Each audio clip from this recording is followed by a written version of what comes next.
So I walked up on campus and I didn't say hi to anyone because I wanted to see how I was received, not just welcomed. And the first person that spoke to me was Ashley Hilfer.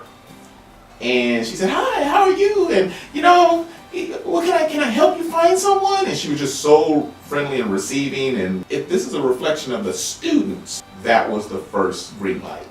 I'm very shy. I don't like to go out there and try to make friends, but students will just come right up to you. The first person that came up to me was Jacob Crocker, which is Betty Crocker's son, and he was just so goofy and friendly. I'm like, if the school year is going to be like this, then I'm going to have a really good time. He was the first real person that I remember still the day me and my brother went to the office with him, and he just told me that this school, you're gonna have people for you, you're gonna have people here, you're gonna have your cousins. And I remember he gave me and my brother a card, and it had his number on it and information. He said, if you ever need anything, you come talk to me. If you ever want to talk about anything, if you're having a bad day or whatever, just come to my office, I'll talk to you. And that was when I knew, RCS is gonna be a great place for me. And Mr. Lynch, he really influenced my life, and that helped me a lot. The teachers were a lot better at ACA. I have a really close relationship with a lot of them, and I'm able to talk to them whenever I need to. At a bigger school, you don't really have that. They're just trying to get you through, get you what you need to know, but it's more personal at ACA, which is something I really enjoy. Financially, it's not the best. We've had some hard times trying to get some money, especially with my dad not working. It gets a little hard, but together we're able to get through it, and God helps us a lot with financial aid.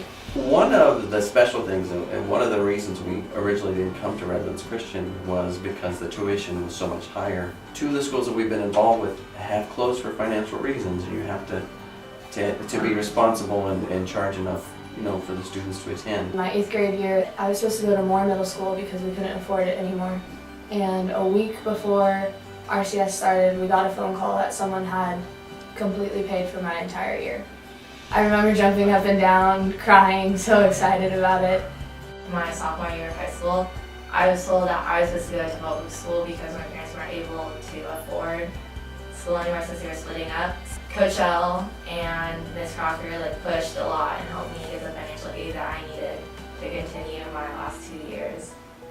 I was excited. I kept telling my mom, I was like, I'm not going to public school. I told her, it was set in my mind, I am not going.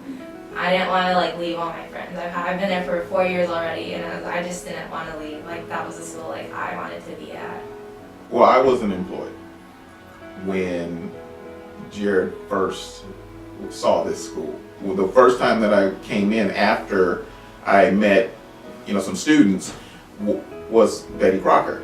And I was in her office, and she was telling me about the school, and all that was floating in my mind was tuition and payment. And Betty Crocker said, money will not be a reason that your son does not receive a Christian education. The first day on the opening chapel, being there with sitting with my wife, and the kids were in their classes, and Jeff Mercer was there leading worship time, and about 500 kids and the teachers and the parents all, and it was just a very special moment. And in December of 2011, my wife was diagnosed with colorectal cancer, and 6 months later she passed away. And the support we got from the school has just been amazing, from the teachers, from the parents, from the students. It's just been an incredible outpouring for us. In fact, we actually had we celebrated her life here in the gym where we came that first day. I definitely feel especially when it comes to leadership, I think this school has allowed me to be a leader, and it has taught me how to do that in a godly way. And I know whatever I do in the future, I can do it because of my foundation here. Yeah, because I thought that I was the only Christian when I went to my old school. And why am I so isolated? But when I came here and I saw everyone worshiping the Lord in their own form and fashion, I fell in love with it. Everyone's like, oh yeah, I learned this at church today, or my church is having a special event. I felt at home. It was good. My brother is in kindergarten, and he goes to the church campus. as well as my sister. She's in 5th grade. It's a neat experience going to the same school because I always say, oh, how was this teacher? Or, oh, I remember doing that when I was little. Can I help you with it? So it's really neat to be able to do that. My brother goes to Redlands, East Valley, and I know he doesn't have any kind of connection with the teachers at all. It's kind of just like you go to class, like you're another student, another name. But at Arrowhead, I am able to like have a relationship and be able to like talk to them like when like things happen, and they're able to like help me get through it and just be like a mentor.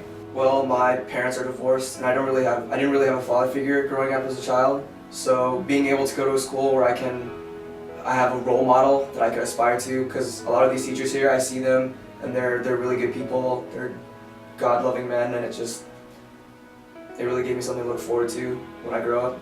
I love that this school walks its creed and not just talks it.